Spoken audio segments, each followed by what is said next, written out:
తెనాలి నియోజకవర్గంలో నేను 10 సంవత్సరాలు శాసనసభ్యుడిగా ఉన్నప్పుడు చేసిన అభివృద్ధి కార్యక్రమాలు మీ అందరూ తెలుసు.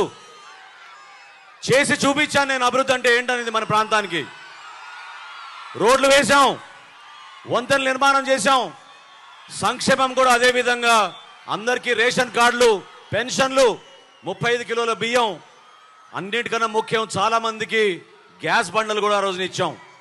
ఏనాడు కూడా తగ్గలేదు.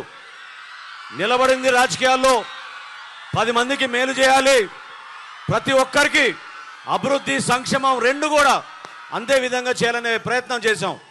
ఈరోజు మీకు మాటిస్తున్నా, నేను పవన్ కళ్యాణ్ గారు తెనాలికి వచ్చిన సందర్భంగా ఈ ఎన్నికల్లో తెలుగుదేశం, జనసేన పార్టీ, భారతీయ జనతా పార్టీ ఘన విజయం సాధించబోతోంది. మన ప్రభుత్వం మనం ఏర్పాటు చేయబోతున్నాం. మన ప్రభుత్వంలో మనం చేపట్టబోయే ప్రతి కార్యక్రమం ప్రజల కోసం, మీకోసం, మీ అభివృద్ధి కోసం, మీ భవిష్యత్తు కోసం, మీ బిడ్డల కోసం.